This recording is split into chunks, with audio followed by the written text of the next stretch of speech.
Magandang gabi mga kawas, mga kabendot, mga ka-DIY. So ayan po, ipa-order tayo, fully automatic foaming machine. So ito pong video ito ay to further explain ng ating fully automatic foaming machine para dun po sa mga nagtatanong pa. So ang ating pong powder nga ay fully automatic foaming machine at saka isang 3-in-1 pelto. Salamat Sir Beans ng Zambales, Candelaria. Candelaria, Zambales. Salamat sir, sa tiwala. Shoutout sa sir. So ito po, explain natin mabuti ang ating fully automatic foaming machine kasi may mga ilang kapwa ko builder and ilan nga po mga nagko-komento masyado daw complicated ang ating foaming machine, masyado mahirap daw gawin. So yun yung mga inaano nila. Meron naman daw mas madaling gawin, lalo na itong gumagamit ng portable and injector, 2 parts lang. Meron namang portable, yung puro 12 volts. So yun, mas madadali daw gawin yun. Tama naman po, lalo na po itong injector lang, talaga napakadali. Injector lang yun at saka yung yung portable pressure washer.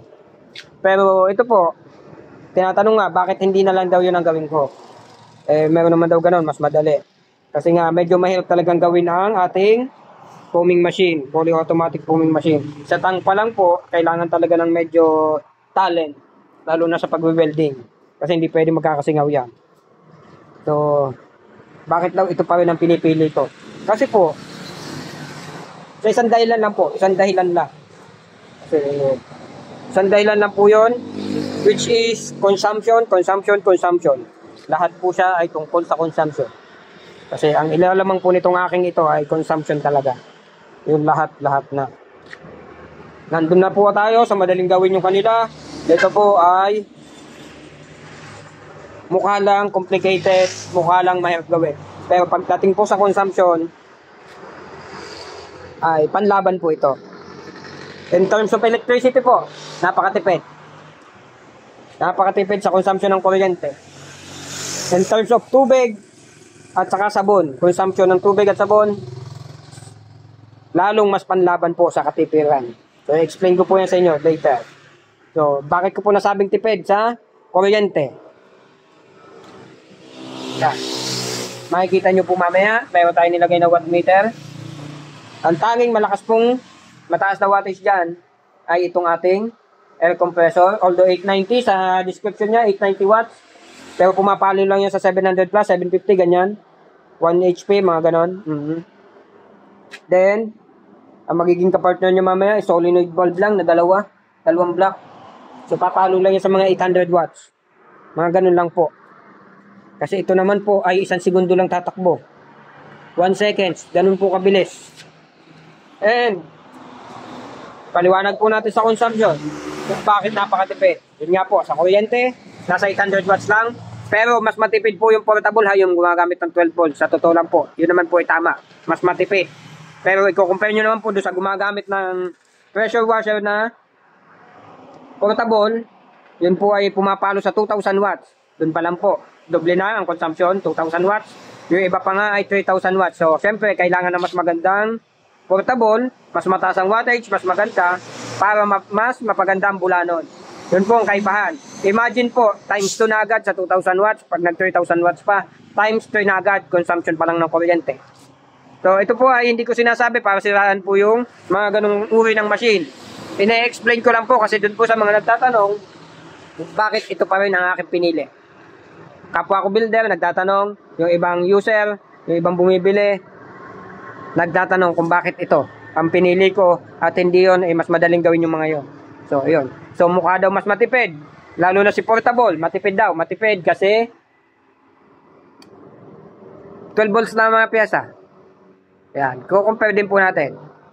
And, doon naman sa isa, hindi po siya mukhang matipid in terms of price kasi ang portable po ay magkano. Hindi naman pwedeng mumurahin portable lang. At least minimum, dapat kung gagamit kayo ng portable doon, siguro minimum yung tipa 5,000 para maganda. Portable pressure washer. Plus the injector itself, magkano nyo mabibili? Kung makakakuha kayo ng direkta, mas maigi. Pero kung bibili nyo online sa mga seller, 5,000, 3,000, depende sa seller. So, doon pa lang po, pangitan na sa presyo. Paano kung nasira po yung parts? Imagine po natin, nasira ang parts ng portable. Masakit. 5,000 agad. I-compare natin sa portable na foaming machine. Ang mga parts po nun, 12 volts. May nasira, pump, 200 plus lang, 300. So, ganun po. May tigwa 1,000 din naman na pump na ginagamit ata sila. Kasi pinatitibay nila. So, yun po yun. Dito sa atin, magkano ang parts natin? Ito, wala pang 200. Ito, 250. Ito, 500. Ito, 1,000. 1,100. Yan lang po ang parts niya. Ito, wala pang 200 po. So, pag nasira po ito, magkano lang gagastusin ko? Wala pang 200. Kasama shipping fee, pagpalagay na 250. Pag nasira po si solenoid, 250. So, ganun po katipid. In terms pa lang po sa mga parts. Kaya ito po pinipili ko. Kasi pag nasira po sa parts, all parts available sa market, sa online, all parts replaceable, all parts repairable. Yun po ang kagandahan. Kaya ito pa rin ang pinipili ko. Yan. Kasi lahat po yan makikita nyo sa online. Yun po ang kagandahan niya. And sa consumption nga po, consumption. Electricity, nasabi ko na. Pagdating po sa sabon, yan po ang controller niya. 1 segundo niya lang po patatakbuhin itong pump and solenoid. 1 segundo, papapasukin niya ang sabon dito. Imagine, 1 segundo, gaano kaunti ang 1 segundong sabon. I-compare po natin doon sa dalawang machine. The whole time po na tumatakbong oras, pag ginagamit sa bendo, halimbawa po 30 seconds, 30 seconds kumakain ng sabon, 30 seconds kumakain ng tubig, 30 seconds gumagana ang kuryente. So, ganun po siya. So, doon pa lang po, pangitan nyo na ang consumption, hindi siya 30 seconds, kundi 1 seconds. Imagine po kung gaano katipid yung 1 seconds na yun. Nakinain yan sabon. And, pagdating po sa consumption nga po ng tubig, ito po ay may empty space. Hanggang dito lang po ang level ng water niyan. Pag pumasok na po yung sabon, sunod na papasok ay hangin. Siyempre may tubig na sa loob. Pabubulain niya na po yan. Pabubulain niya, mapupuno ito ng bula. Ilalabas niya sa hose. Yun lang po ang inilalabas niya, yung foam and kaunting-kaunting tubig. Ganun po siya katipid. Kaya consumption. So, in terms of sabihin, ay, hindi naman ramdam yan kasi ano lang naman, times 3 lang. Imagine nyo po yung, sabi nga po nila, bawat sentimo ay mahalaga. Imagine nyo po yung na-save nyo na 50 cents. Sa pagdami na nagamit. Pagpalagay na 25 cents or what. Sabi nga po, yung maliit na yon pag dumami ay napakalaki. Gaya na lang po ng akin. Imagine po, 3 taon ko na siyang ginagamit. Gano'n na po, 3 taon na ako nakakasave. Kasi sa bawat 7 litro na sabon, ay kumita na ako ng 5,000 mahigit. Bago ulit ako mag-refill. Pa 7 litro lang po ako kasi hindi ko na masyadong pinupuno yung aking storage. Kasi naiinip ako minsan mag-refill.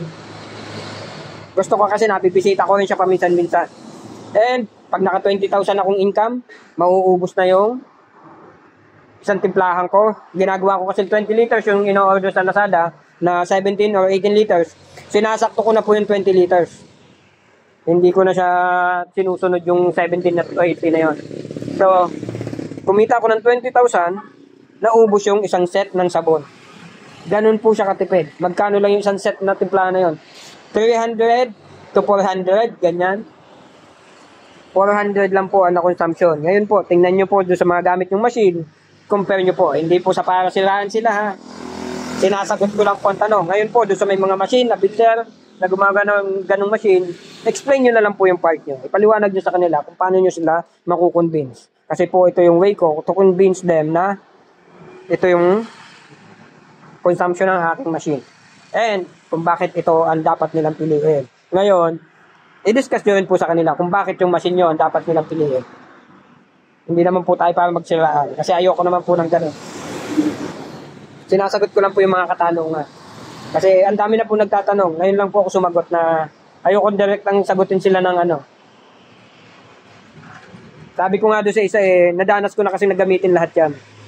Kasi mahilig nga po talaga ako mag-eksperimento. And nandito talaga yung malaki ang natipid ko. Although mukha lang complicated po yan, Mukha lang po complicated kasi mukhang madami ang parts. Kung titingnan nyo po, the tank itself, yan lang naman may gawin dyan, tank itself. Kasi binubutas ko po.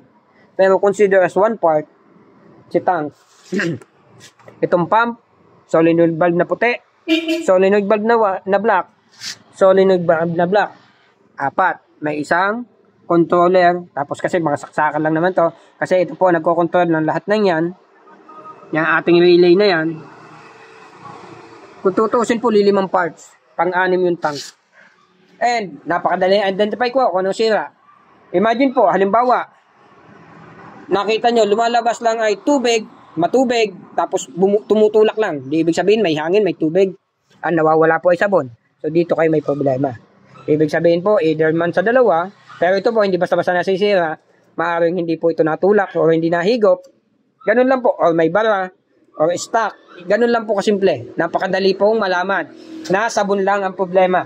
Ngayon, kung nakita nyo naman po, masyadong sticky, masyadong kapit na kapit, dry na dry yung sabon, tapos malakas naman tumulak, ibig sabihin naman po, walang tubigan yung tangke. Ganun naman po yun. Ganun lang po kadali. So, mukha lang complicated, pero napakadaling gawin. Ngayon, kung wala naman talagang tumutulak, may tubig, may sabon, so hangin po ang ating problema. So, 3 line lang. Pump, soap, yung sabon na line, yung air line, yun lang naman po. Tapos yung main controller, napakadali pong malaman na sira. Kaya hindi po siya, kung sasabihin nyo complicated, hindi po. Napakadali po siyang intindihin kung tutuusin. Mukha lang complicated, mukha lang maraming parts, pero hindi po marami ang parts niya. Iilang parts po kung tutuusin. Yun. May compressor lang kayo. Naturally, may compressor. I-compare nyo po dun sa, yan. Doon na lang po. Yung nga po sinasabi ko, pag parts ang nasira, i-compare nyo po sa presyohan. Pag mura't mura po, ay napakamumurang parts niyan. Kung tutuusin. Pero hindi po yung parts ang binabayaran nyo dyan. Kasi ang presyo ko po niyan, same pa rin. Simulat sa pool, 15,000. So, isipin na iba, mahal. Hindi po yung parts ang binabayaran dyan. Yung talento po. Yung gumagawa po dyan, ang binabayaran. Ngayon, kung sa tingin nyo, may video guide naman po yan, kaya nyo gawin, feel free po na gawin nyo po. Pwede nyo kopyahin. Kasi, ang alam ko, may nagsabi na sa akin, isa pa lang, na nagtagumpay na siyang makopya. Hindi ko lang alam kung hanggang ngayon ay nagagamit niya. Kasi sana ipinagpatuloy niya at nagawa din siya ng iba pa. Kasi hindi naman habang buhay kasi ay nag-ano ako nito, nagagawa. So testingin po natin para makita nyo. Para makita nyo mamaya, yung 1 seconds, marinig nyo naman, 1 second, kumain po na sabon, tapos papasok na ang hangin dito, ilalabas na po yung foam. So, 1 seconds consumption ng sabon. Ganun po siya katipid. Imagine nyo po yun. So, testingin natin. Hulugan natin ang ating sa soap. Papapahin ako. Mamaya natin start. So, marinig nyo po. Marinig nyo yung pump. Makikita nyo dyan, magbiblink. Yan pong magbiblink na 1 dyan. Habang buhay po yung machine ay nagbiblink. Ibig sabihin pong 1 seconds na yun ay 1 seconds na pag-consume ng sabon. So, start na natin para makita nyo. Yun. Narinig nyo na po. Ganun lang po kadali. Yan. Tapos yan po ang ating output.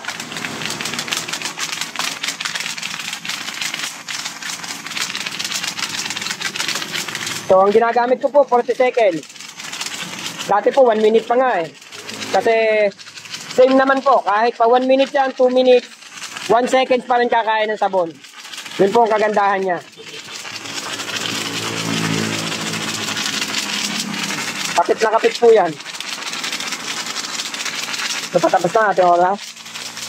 Yan, 812. Ang consumption na 811. Yun, tapos na. Nagkakarga po ang ating air compressor. Imagine po, wala pa siyang 1,000. Hindi nga umabot ng 900. Nasa 800 something lang. 811, 812. Ganun lang po ang wattage niya. So, i-compare nyo po sa portable. Nag 2,000, 3,000. Masakit po sa consumption yon, sa pagdami ng nagamit, sa paglaki ng hindi nyo natipid. So ito po, sa pagdami na nagamit, sa paglaki ng natipid nyo. Ganun po siya. Kaya yan pa rin po ang aking pipiliin kahit pa anong machine na madaling gawin. Kasi kung mukha lang po siyang mahirap gawin, pero napakadali po. Kasi lahat ng umorder naman sa akin, ay, ayan po. Wala naman sila naging problema. Mapero na lang ikaw mismo sa sarili mo, ay ayaw mong gawin pag may problema. Kasi meron po talagang mga ganong customer, gusto kumita lang. Hindi po ganon. Kailangan, hindi naman po perfecto ang ating mga machine. Lahat po yan pwedeng dumaan sa maintenance, sa pagkasira. Kaya dapat open ka for any troubleshooting. Pag-aralan mo. Wag po yung ibabayad mo lagi. Kasi kung tutusin, napakadadali lang naman yan. Kagaya niya, mga pinipihit lang po ng kamay yan. Pinipihit ko nga lang ng kamay yan. Hindi ko na ginagamitan ng specialized tools. Hindi naman magkakasingaw basta-basta yan kasi may mga seal po. So yun po ang kagandahan niya. So, doon po sa mga gusto mag-avail, same price pa rin, 15,000. Lalagay ko po ang aking contacts, messenger, cellphone number, location ko. Tabing highway po tayo. Padilim na, ginabi na. Maharlika Highway, Barangay Lalitchaong, Quezon, tapat 67 Trading, tapat na Mapayapa Street, and nandun ang Jollibee. Kalapit po tayo sa Diversion, Chaong. Kaya napakadali po makita ng location ko, hindi po tayo nangungupahan, sariling pwesto po ito. Kaya anytime po pwede kayo pumunta. In case po makita nyo sarado ang aking roll up, possible po, baka nasa likod lang ako. Kaya tatawag lang po kayo doon sa gate ko, doon sa may car wash. Madalang naman ako mag-aalis. And yun nga po, in terms of maintenance, video ko lang po, minsan video guide lang, send nyo lang sa akin kung anong problema. Napakadali po yan. Kung sinesend nyo po sa akin ng video, sabi ko nga po, ako ang gumawa niyan, bawat utot at hininga niyan, alam ko po ang ibig sabihin. Kaya labas pa lang po ng foam, alam ko na agad kung anong sira. Especially pag sinend nyo yung video. Kaya video guide din sinesend ko kung anong gagawin nyo. Napakadali po.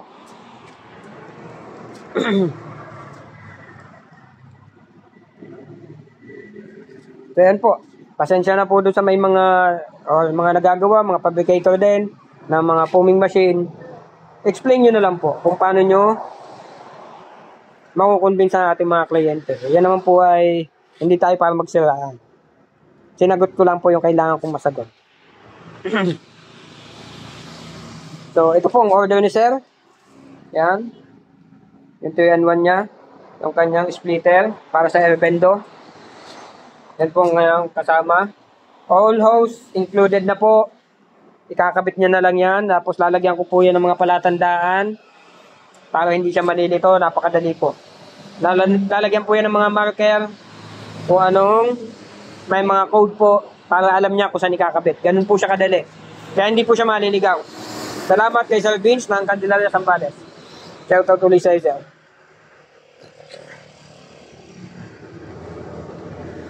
So, ayun po. I hope, kung may tanong pa kayo, tanong lang po. Walang problema.